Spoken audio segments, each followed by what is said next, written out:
الحمد لله رب العالمين الصلاة والسلام على خاتم النبيين وعلى آله وصحبه أجمعين أما بعد فأعوذ بالله من الشيطان الرجيم بسم الله الرحمن الرحيم قال الله تعالى في سورة البقرة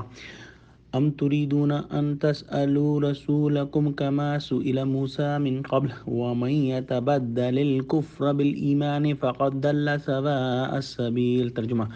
کیا تم یہ چاہتے ہو کہ اپنے پیغمبر سے اسی طرح کے سوال کرو جس طرح کے سوال پہلے موسیٰ سے کیے گئے تھے، اور جس شخص نے ایمان چھوڑ کر اس کے بدلے کفر لیا وہ سیدھے رستے سے بھٹک گیا۔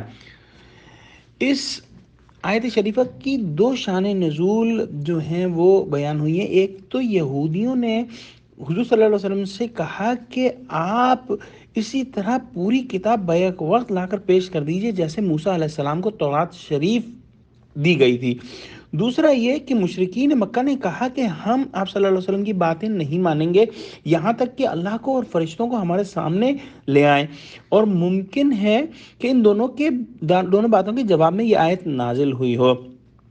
اللہ سبحانہ وتعالیٰ نے تنبیہ فرمائی کہ ایسے سوالات نہ کرو جیسے موسیٰ علیہ السلام سے پہلے کیے گئے تھے کہ بنی اسرائیل نے ان سے کہا ارنا اللہ جہرا، اور یہ کہ ہمیں اللہ پاک کو آمنے سامنے دکھا دو، اور ہم یہ سورہ بقرہ میں یہ واقعہ پڑھ چکے ہیں۔ جب دلائل سامنے ہیں تو عقل مند کے لیے جو ہے وہ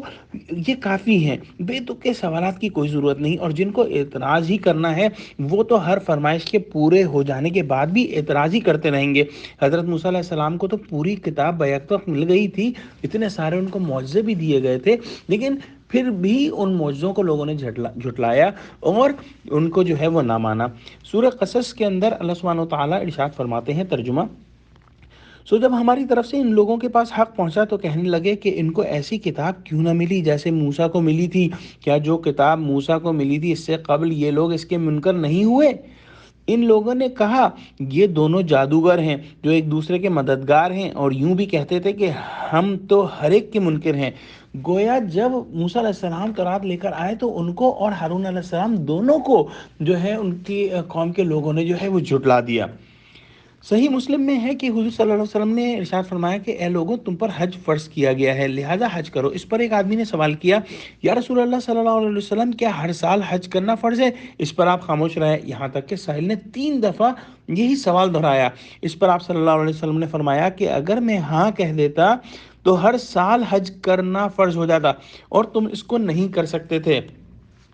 پھر فرمایا کہ جب تک میں تم کو چھوڑے رکھوں یعنی کوئی حکم نہ بتاؤں تم بھی مجھ کو چھوڑے رکھو، یعنی سوالات نہ کرو، کیونکہ تم سے پہلے لوگ اسی وجہ سے ہلاک ہو گئے تھے کہ سوالات زیادہ کرتے تھے اور اپنے نبیوں کے خلاف چلتے تھے۔ سو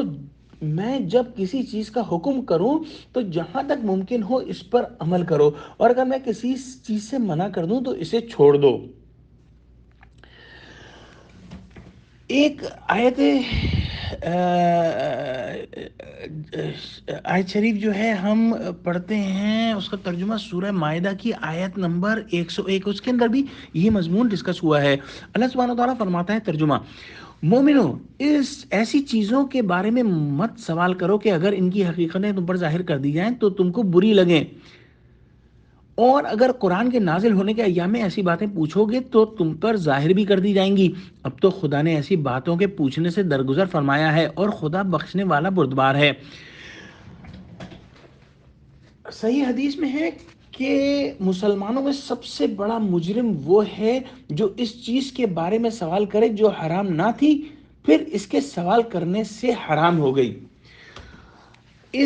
ان احادیث اور ان قرآنی آیتوں سے یہ سبق ہم کو ملتا ہے کہ دین کے اندر بال کی کھال نکالنا جو ہے یہ ایٹیٹیوڈ اچھا نہیں۔ ہم دیکھتے ہیں کہ کچھ لوگوں کے اندر یہ صفت ہوتی ہے اور وہ مزید جو ہے وہ سوال پہ سوال کیے جاتے ہیں، جو کہ سادہ ایک حکم ہے وہ حکم جو ہے وہ سمجھ میں آتا ہے، لیکن اس کے اندر مزید جو ہے سوال نکالنے سے جو ہے وہ اپنے لیے ہی مشکلیں پیدا کرتے ہیں۔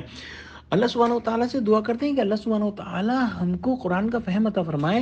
اور ہم کو قرآنی احکام پر چلنے والا بنائے، اور ہم کو بیجا سوالوں سے دور رکھے، اور ہم کو ان تمام غلطیوں سے تمام نافرمانیوں سے دور رکھے جو کہ یہود نے جو ہیں وہ کی۔ آمین۔ وآخر دعوانا ان الحمدللہ رب العالمین، والسلام علیکم ورحمۃ اللہ وبرکاتہ۔